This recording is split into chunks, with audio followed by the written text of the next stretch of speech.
Hello, everyone, and good morning, or good afternoon, or good evening, wherever you are in the world. And welcome to the next episode on the Historians Lounge here on Tales from the Wandering Scribe. I'm your host, Gabriel Garcia, otherwise known as the Wandering Scribe and the Wandering Quill. And joining us today for September's Historians Lounge episode is a fellow history enthusiast and podcaster making their official debut. He runs the show, Well, That Aged Well, on Spotify. And in his podcast, he interviews historians about new topics every week, ranging from ancient Rome to the prehistoric era to modern history. Although non-academic, he has always been fascinated by history and enjoys learning about it, ultimately trying to make the subject more engaging. And in today's episode, viewers and listeners, we are going to be talking about an aspect of history that I have not had on the show at all. Now, I have had its relative on the show a few times, but in today's episode, my guest and I will be talking about probably one of the most famous successors of the Roman Empire, and that is, of course, the Byzantines and the Byzantine Empire.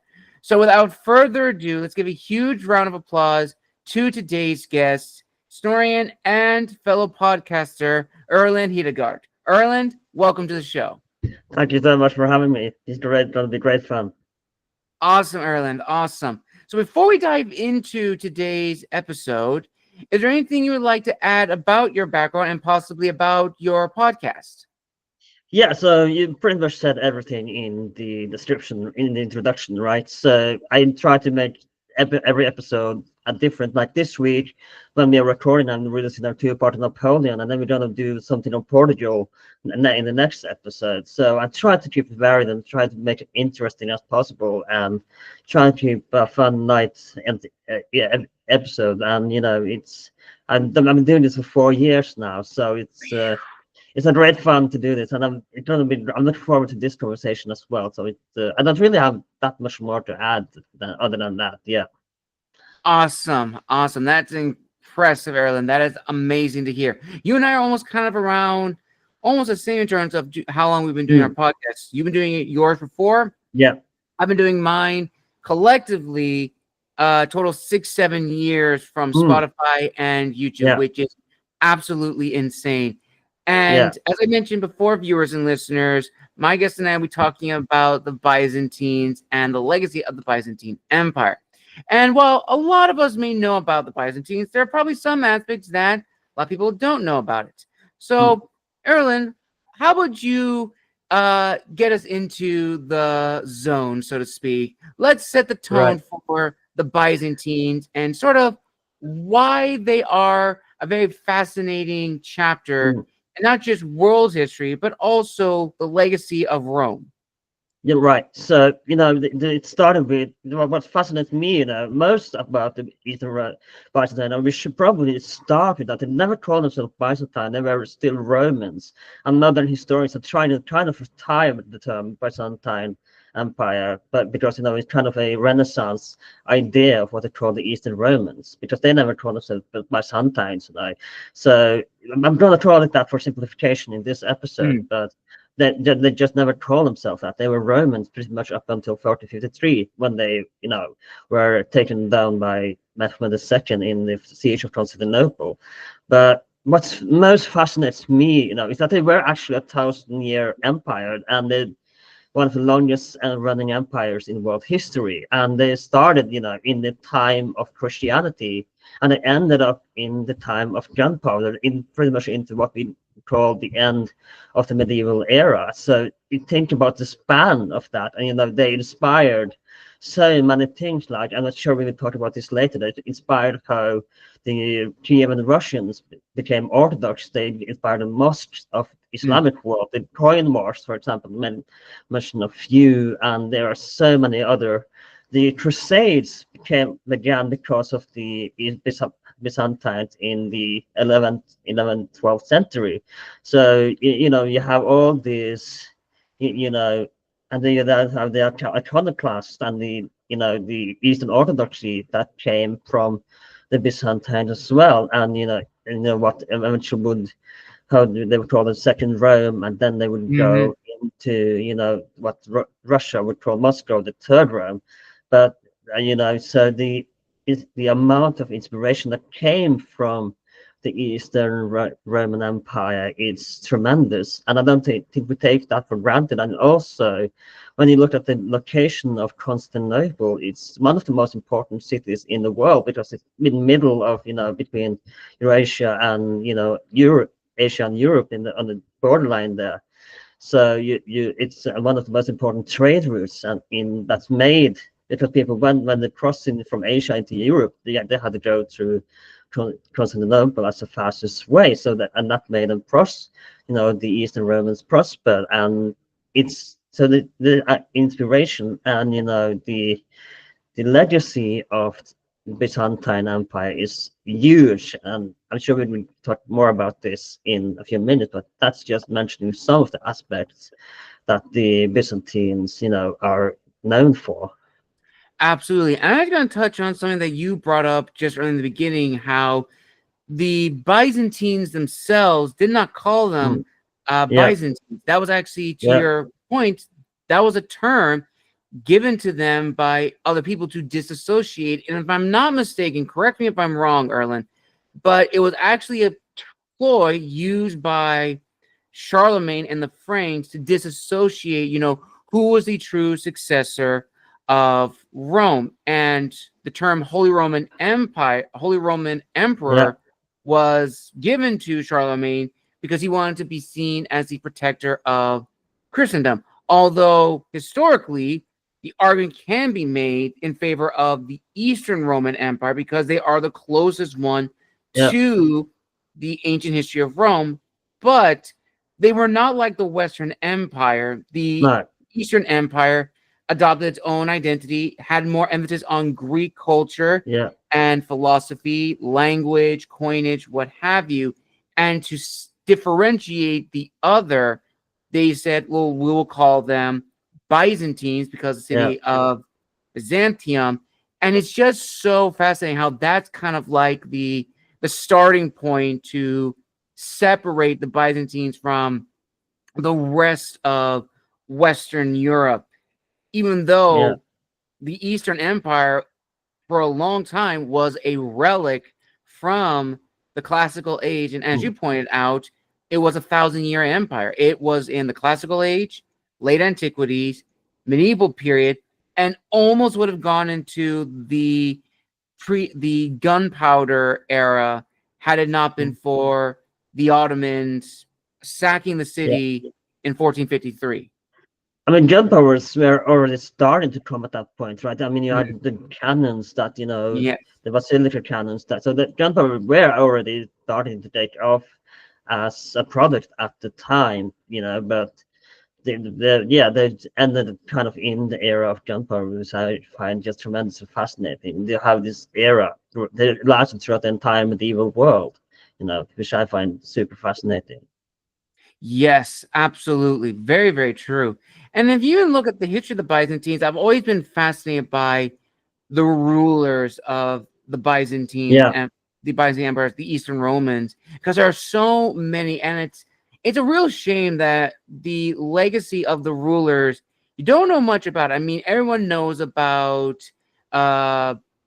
Justinian, Theodora, Basil II, Heraclius, and a few others, but it's a real shame that no one ever looks into the rulers and only goes into the most iconic ones. In your opinion, why do you think those guys are the ones that get mentioned the most, besides the obvious reasons for the legacies they left behind?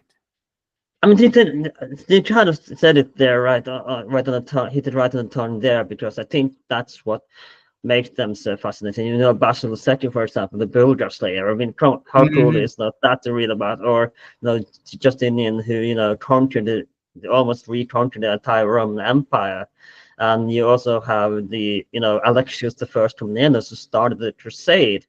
And while there are other rulers as well, such as, for example, Irene, as one who, for example, it's one of the reasons from my recollection why Charlemagne were able to found the Holy Roman Empire, because she was a woman on the throne. She's one of the lesser known, I think, of the Eastern Roman rulers. That's definitely Mhm. I would want to read more about. I don't think there is a biography of her. I've been trying to ask some of my historian friends who could possibly write a biography of her, because she's tremendously fascinating as well. And it's, I think, like you said, what they did, the rulers did, is what made them so fascinating. For example, like there you also have, because like I said about Irene, for example, because she was, like I said, because she was a woman, you can, in that time, female emperor wasn't really appreciated as much as we Mhm. have it in later times.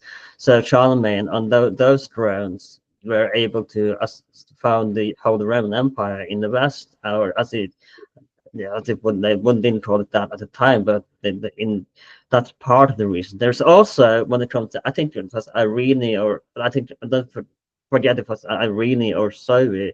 I think it was Zoe. It's also another empress, for example. I think she ruled by the time of the early 11th century.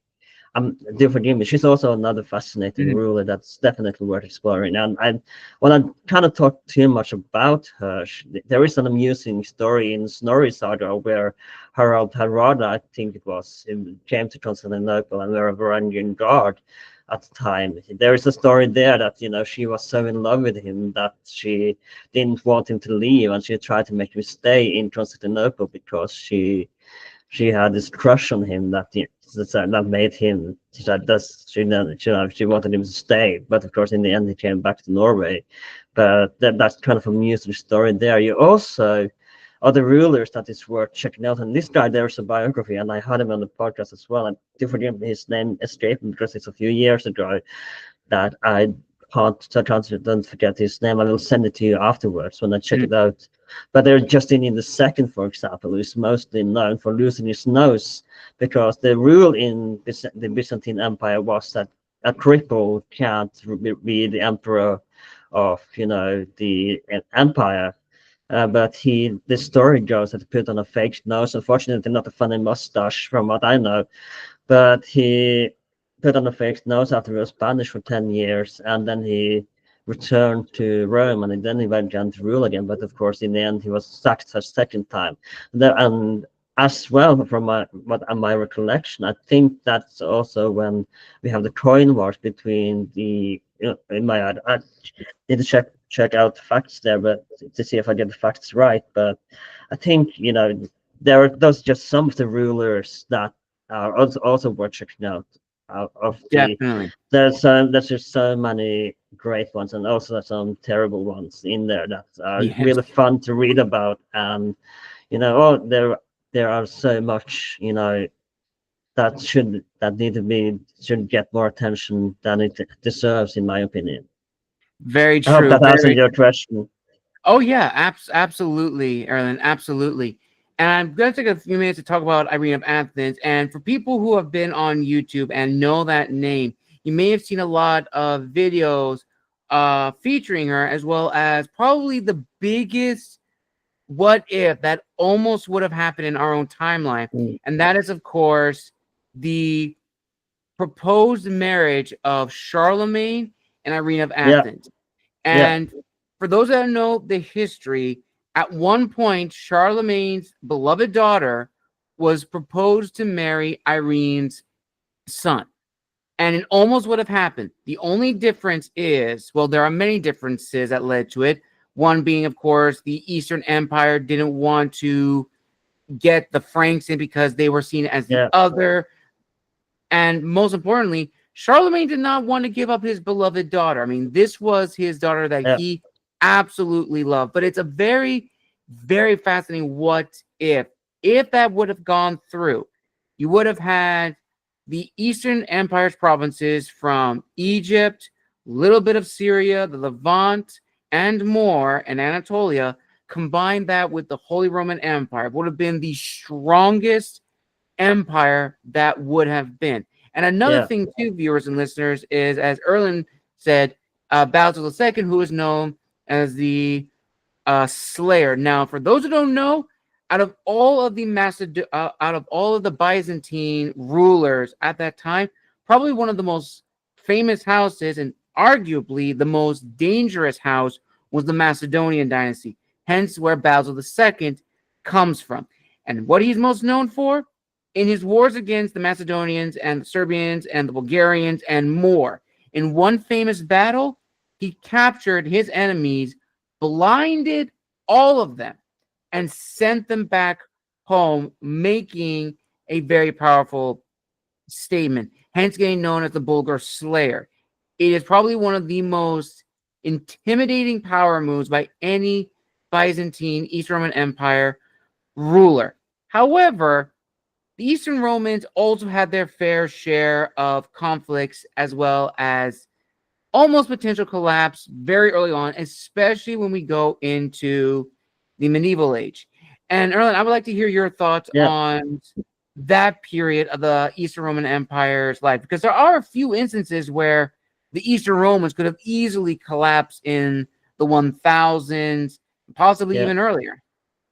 So yeah, I'm going to start about. So you're talking about the Crusades, right? Yes. Yeah. So we have to take a look at because at the time as well you had the Islamic empires. You had the Fatimids in Egypt. You have the Abbasids fading in power in Baghdad, and you also have the rise of the Seljuk Turks, right? So and they Mhm. are prominent Islamic sultanate that rise to power. Now, here, the interesting thing is that there actually were between them before the Crusade and even after. I think there were several marriage alliances in between them, and there were also talk about Alexius I, whose daughter Anna Komnene were going to marry. And do forgive me, I'm really poor with Sultan names when it comes to Seljuk Empire. That there were talk about her actually marrying a Seljuk prince, I think, or sultan. But of course, that Mhm. never happened because she would marry someone else. And again, to forgive me, I'm poor with names sometimes. But so there's a lot of interesting what ifs there as well. But the Seljuks, of course, they are a prominent rise to power at the time. When you have the Sultan Alp Arslan, I think it was the first one that the famous Battle of Manzikert, Yes. where that led to the sack of the king emperor of the Byzantine emperor at the time. But and do forgive me, I know that's not Alexius. Do forgive me, I don't remember. I'm not gonna say Heraclian. I'm not sure if it was Nicephorus the second or third. I think it was a Nicephorus, but I'm not entirely sure which one. But it's fairly certain. Don't take my word for it, but I think it was a Nicephorus that were taught and being sent back. But that which was a huge embarrassment. But Mhm. we also have to keep in mind that when Urban II called for a crusade at the time, and Alexius, because they were losing territory, right? Because Nicephorus Mhm. III was kind of a weak emperor, and we actually had did an episode about him a few years back that where we go in length to talk about how Alexius came to power and the rule of Nicephorus III, but third, I don't remember his last name of his dynasty, but we did an in-length episode about him in somewhat in the. I'm gonna try to send you a link to that as well. But yeah, so Mhm. the Byzantines were losing territory left and right at this point, and by the time Alexios is in power, and mostly because of the Seljuk Turks, we also should mention, as I was about to say before I got derailed there, that Jerusalem was actually captured 90 years before Pope Urban II take made a call for crusades. So it's interesting that only now, and there's no. I think most historians agree that there was never going to be. Alexius never planned for a crusade that would last for the next centuries to come. That was not the plan. He just wanted a few extra troops to recapture some of the lost territories. But it kind of has to be. And we talked about this, and now you had him on the podcast as well. We talked about this with Tom. I think Tom that the to put it in modern terms, the message that we had to help the Eastern Roman Empire Mhm.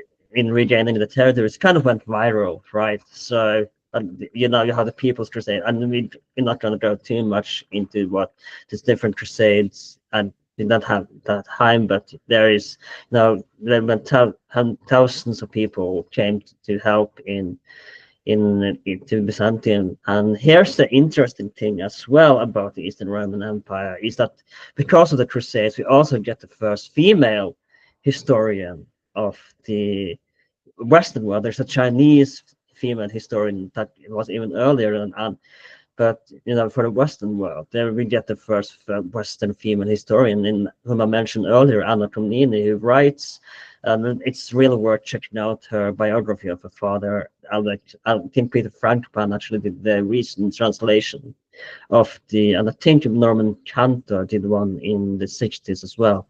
Both were absolutely worth checking out. But she wrote the Alexiad, which is, of course, inspired by Homer, because she used to read, you know, Homer and the Iliad and the Odyssey. So it was a kind of a homage to Homer. And I'm not sure if she wrote it in ancient Greek and in original. I'm not too sure, but yeah, she wrote an account, and there she praises her father for being not being ready, but still being able to, you know, manage the Crusaders. Most likely he were, I think modern historians agree that he were quite ready to take in the tremendous amount of people that would come into the Crusade. And of course, eventually we would get what, because the relationship were kind of tight, to put it that way, between the Western world and you know, the Eastern Byzantine, because you know, a few centuries before, we had the Great Schism, of course, that, you know, Yes, the infamous Great Schism. I think it's worth, I think, sorry if I'm derailing a little bit, but I think it's worth mentioning that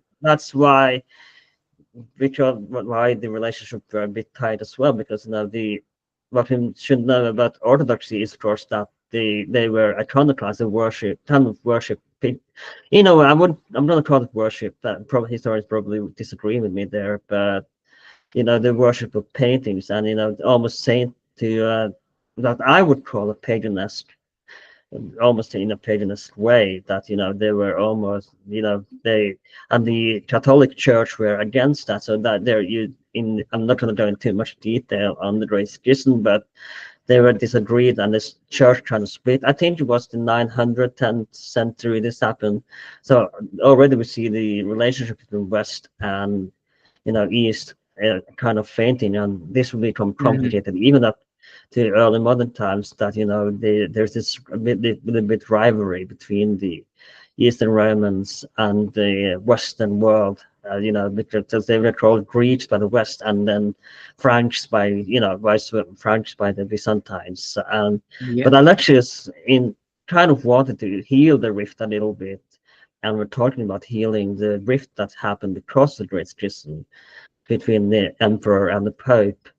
So that's also was one of the goals, and I don't think it went too well, because you know, later we would have what would be the Crusader states, and he got some territory back, but we would also have the Crusader kingdoms as well. So so you know, Byzantines were also kind of responsible what would make to be the 200, if not 500 years of crusades. With, you know, you have the famous three, but you also have several crusades after this that, you know, happened after later. But yeah, because of the Seljuk Turks, and you know, they were losing, and Alexius' letter to the Pope, he asked, you know, can you send some help? I'm sorry if I went way off the rails there, and you know, and as to say, the rest is history. Yes, absolutely true. And you gave some really great points. And for those that are unfamiliar with the Battle of Manzikert, it did have significant ramifications. And you could argue that that battle was the beginning of the Eastern Roman Empire's decline. Now, why is that battle so important, viewers and listeners? Well, it was the first time in a long time that the Byzantines had lost significant territory to their enemies. And that was during the battle, and at the time, as I guess mentioned, as Erlend said, Alexios, at the time, who was the ruler of the Byzantines, of the Eastern Romans, was trying desperately to recover the territory lost by the Eastern Romans after that battle. His predecessor, Emperor Romanus V, of the Byzantines was actually captured at the Battle of Manzikert, and that was a huge morale decay to the Eastern Romans. As a result, Anatolia and Armenia fell under to the Seljuks, who established the Sultanate of Rum. And as a result, one could also argue because of the Seljuks destabilizing the Levant region, it made it easier for the Crusaders in the First Crusade. I'm being very specific. The First Crusade was a success, a military success, because the Seljuks had already destabilized the region. You had the Fatimids and you had the Abuyids, or not the Abbasids. The Abbasids were way earlier. The Abuyids at that time, who were still trying to recover. But when you get into the Second Crusade, well, as we know, It was a the rest is tremendous history. failure. Yeah, it was not the best. But going back to the Byzantines again, when you had the creation of the Crusader state, you also had probably the first siege of Constantinople, which was a really, really horrendous event. Now, for viewers and listeners, there were many sieges of Constantinople before the famous one in 1453 by Mehmed II. This one that I'm referring to is, of course, the Crusader kingdoms and the Crusaders laying siege to Constantinople to steal, to pillage, and to take loot. But not a lot of people know of that siege. And you're referring to the Fourth Crusade, of course. Yes. So I think we should give some background after my recollection, at least. The Fourth Crusade happened because as the later Fifth Crusade, they planned, because they realized, when it was easy to capture Jerusalem, but keeping it was a different matter. They would lose it to Saladin and the Ayyubids between the Second and the Third Crusade. But they realized that it's not as easy to keep Jerusalem as they may have thought, because discussed this in a few episodes of my own as well. Most Crusaders realized, hey, we done a duty, we took back the Holy Land, and then they just went back home to Europe as if that, and they felt like they were done with the duty, and then just forgot about it pretty much. So it was easy for the Ayyubids or Saladin to retake sorry, not Constantinople, but Jerusalem. So what they realized is that maybe we should think more logically about this, because Egypt has always been, up until the modern era in the Mediterranean, the bread supplier of, and it was a bread supplier of the Roman Empire. It was a bread supplier to, I think, Byzantium as well, to Constantinople. So, and by capturing Egypt, they could take Jerusalem, right? And then they would have grain supply. If they had Egypt, they would have grain supply. That was also what the Fifth Crusade were trying to do. And but when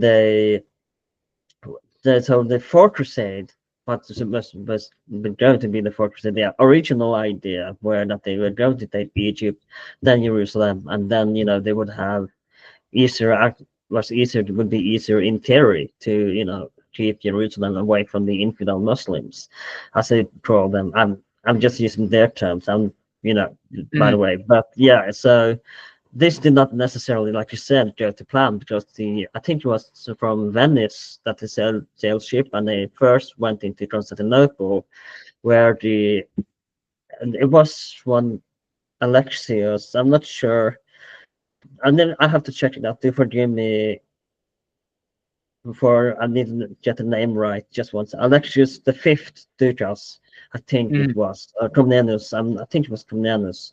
Alexius the Fifth were emperor at the time, but what they did not know is that the Byzantines were at this point in time pretty much broke, and they did not know this. The Crusaders. So when they came, they needed supply for the retaking of Egypt, or I don't remember if the original plan was to take Constantinople, but they did try to get supplies, and the emperor said, "Come in, and I will help you," etc., etc. But in the end, like you said, it would be the first siege, and not really the first siege, because there has been around Umayyads, and I think the Abbasids as well has tried a Oh couple yeah, of times to lay siege to Constantinople before that. So was not technically the first siege of Constantinople. It was the first successful siege yes. of Constantinople because, like you said, they would plunder and they would steal artwork. They would steal,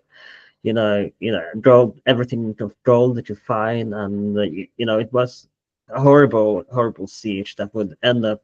But also on the plus side, if that had not happened, as I think we were second just on the purchase, and again, it's 4 years ago, so I don't remember his name, to forgive me, but he argues that if the siege of 1204 did not happen, there was unlikely that we would have gotten the Renaissance and the rebirth of, I don't know, the Western world, if you will. So a lot Hmm. of the artwork would again be rediscovered in the Renaissance, as well as some historians. I think the Secret History by Procopius, who I also made an episode about as well a while back. But yeah, it's mostly the closer to 12th and from my understanding that we also have the Renaissance, for example. So that's also an interesting viewpoint. But when this happened, the emperor of we also have the partition, if you will, of the Byzantine Empire at this point, because Alexius would flee from uh, from Constantinople and start what we call the Trebizond Empire up in north by the Black Sea in Trebizond. And it's only an empire in all but name. And then we have the Empire of Nicaea, and then we have, of course, the Latin Kingdom. So this that would last for at least 60 years up until the end of the Latin Empire, as we were calling we call the partition, what I call the partition of the Byzantine Empire. So you have Hmm. Trebizond, you have the Count, and not the Council of Nicaea, that was way earlier, but you have the Empire of Nicaea, I think it is. You also have the Latin Empire that will be ruled by the Latins that came into. And I haven't played it myself, but if you play Crusader Kingdoms, I think you will be familiar with some of these. That like the Latin Empire, I think you will be Hmm. familiar with some of these terms.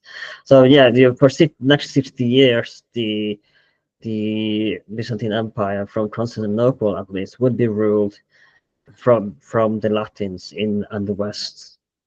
Yes, absolutely. Very, very true.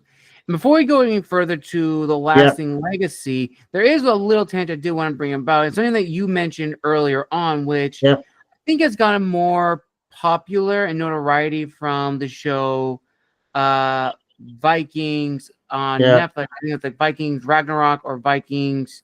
I I haven't forgot the seen English that, to be honest, but yeah, there is a season 3 is where we hear the term Varangians. And for yeah, those who are unfamiliar with the term, Varangians were northerners or anyone, well, they were at first northerners from Denmark, Sweden, Norway, Finland, who traveled down the Volga River and became mercenaries is probably not the best term for the Varangians. They were an elite guard of the yeah, Byzantines. And what makes them so fascinating, viewers and listeners, is that the Varangians were the personal guard of the king. But here's where it's different from other guards in history. If that king was assassinated and replaced with someone else, the Varangians would pledge their loyalty to I should say this, they pledge their loyalty to the throne, not the emperor. That's their they were kind of loyalty like the to. Praetorian Guards of the time, right? Yes, absolutely. And I find their history so Yeah, fascinating, especially how they are depicted, because at this time, viewers and listeners, the Byzantine military was very much a mix of Greekness with a little bit of early medieval style warfare in terms of clothing and armor.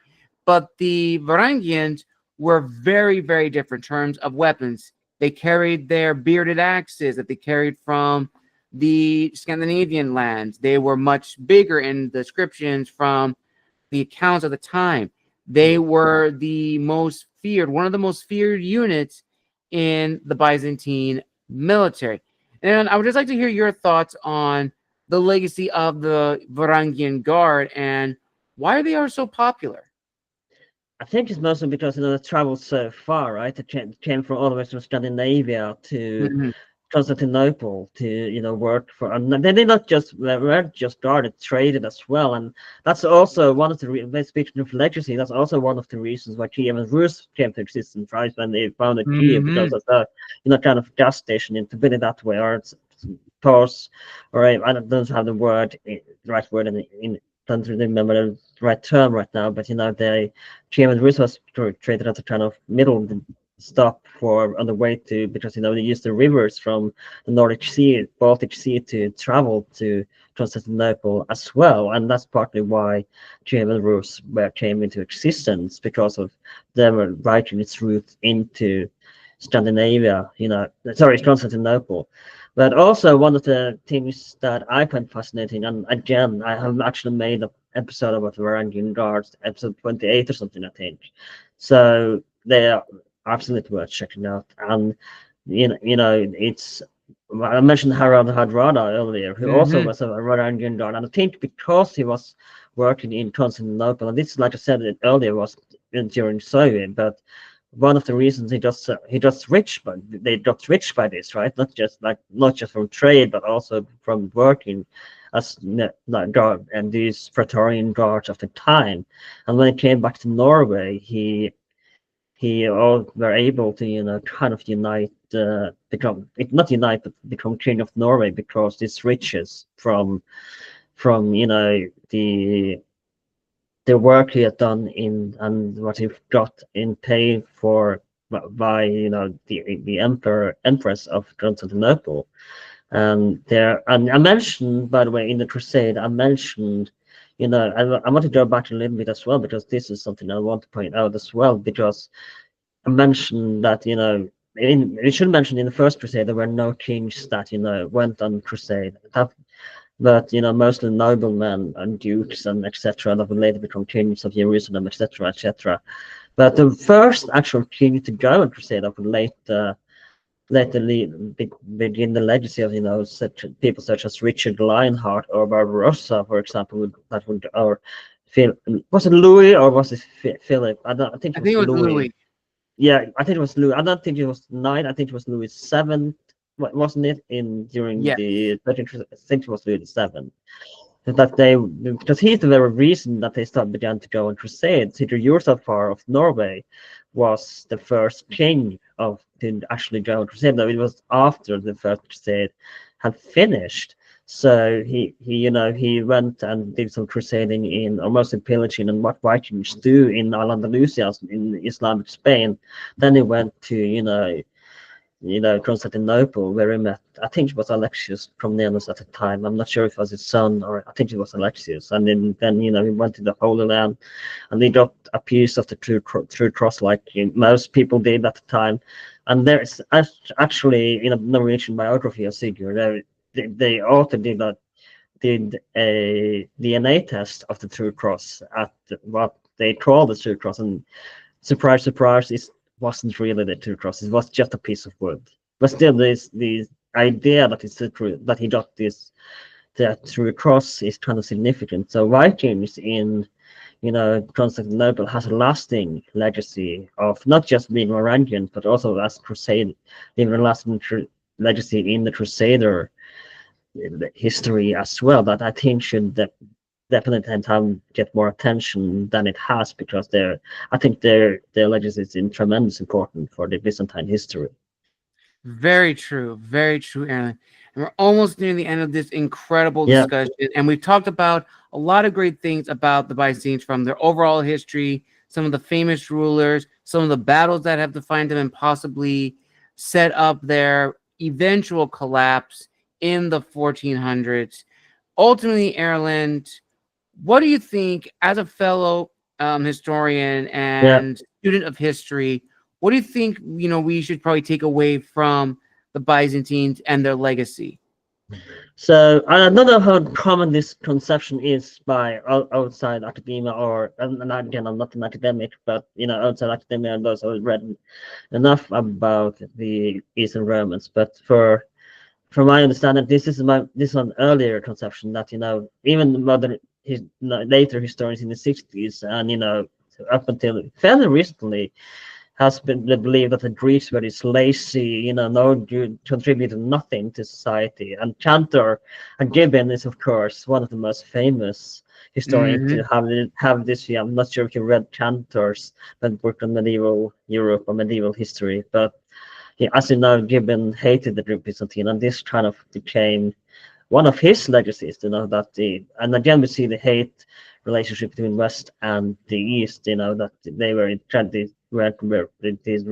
they were just lazy, they were no good guys, they were, contributed nothing. But as we talked about today, that's not true at all. I mean, like I said, the Greeks were responsible for what we, because of Hagia Sophia, one still stand today, as you Oh, know, yes. obviously, as a most, and this it was saved by the Ottomans, an Ottoman architect, by the way. That was, I don't remember his name, but yeah, the legacy is, that the Hagia Sophia is partly why the mosque in Islam is created, had the architecture they do have today, because they were so inspired by the church.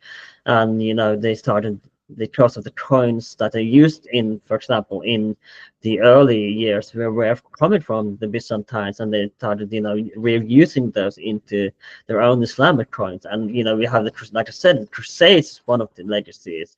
And the Eastern Orthodoxy in Russia, and Greece today, or Ukraine, or those surrounding areas, and they became Eastern Orthodoxy because of Constantinople. So it's the idea that, and like I said earlier, Constantinople was one of the most important cities in the world because of its Hmm. location and the trade route that, the trade routes that came from the so-called Silk Road went right past Constantinople, that made it prosper the way that it were. So, and they lasted about 1,000 years. You gotta admit that quite impressive. Yeah, even because it was just because until the time of gunpowder that they were able to breach the walls of Constantinople. I mean, the Theodosian Wall can still also be seen today in Constantinople. If you go to, sorry, Istanbul, not Constantinople, but that's you can still see parts of the wall today. And it's if I ever go, that's one of the first places that I will go. And I think even their ruins, though it's not really a tourist attraction, but the ruins of Black and I as well can be found. Though it's, like I said, that it's not really a tourist attraction, but you can still see the Black and I Palace, where the Komnenians of the Komnenian dynasty were ruling from. And there's so much more to talk about when it comes to the Eastern Roman Empire, but the legacy is just tremendous, and their part in the part it played in history, it's not should not be overlooked, to put it that way. Perfectly said, Erlend. Perfectly said. And with that, viewers and leaders, we conclude this episode of the Historians Lounge Season 3. I want to give a huge thank you to my guest, Erlend Hedegart, for coming on the show and making his debut. Erlend, thank you so much. Now, My before we get pleasure. to the end, where can people find you on Yep. social media if they want to reach out? And do you have any upcoming episodes you would like to promote for your podcast? Yeah, so you can find a spot. I've heard from beginning of the podcast, but you can find it. You can find it on YouTube, Apple Podcasts, Spotify, wherever you can find podcasts these days. Most of them it should be on most podcast distributors out there. And you just look up World That Age 12, and you should be. There is a podcast, I should say, that called That Age 12, but that's about pop culture. Not they're just they don't have it well. But if you search Well That Age 12 first, you should be able to find mine. And when it comes to social media, I'm mostly on Twitter, and I'm not so much on Blue Sky, but I'm there as well, or Instagram under that age 12. I'm trying to, if I go on trips or holidays, or trying to meeting people from the podcast, I usually post photos from there. But when it comes to upcoming episode, I'm doing a two-parter on the man behind Napoleon in a two-part series that coming out this week with the brilliant Graham McAllister. I also have been talking with Steve Tibble, who I know you know, Yes. about coming back for his recent book on the Assassins and Templars. That really looked good. I'm also been talking about with someone to do an episode on the Portugal and culture of the Portuguese Empire as well. That's gonna be great fun. So stay tuned. And I publish every Thursday, so sometimes earlier on my YouTube channel. But yeah, there's a lot of good stuff that is already out there, and that's a lot of good stuff that's coming out. So definitely stay tuned for that. Awesome. I'll link all that down below in the description of this video. Thank you, everyone, for once again joining us for another episode of the Historians Lounge Season 3. Again, a huge thank you to my guest, Erlend, for coming on the show and making his official debut. If you'd like to see him back on the show again in another episode, comment down below. Make sure to like this video and subscribe. And if I may, before you go, we are also going to have Gabriel on my podcast very soon. So I'm really looking forward to having you back, where we talk about the Japanese siege on Korea in the 16th century. So stay tuned. But that's going to be a great fun episode as well. Absolutely, viewers and listeners. So stay on the lookout for that episode when it releases. And I'll make sure to tag it to this video as well, so you can go and see it. And until next time, this has been the Wandering Scribe and the Wandering Quill, signing out. Wish you all a wonderful day wherever you are in the world. And we'll see you all in the next episode.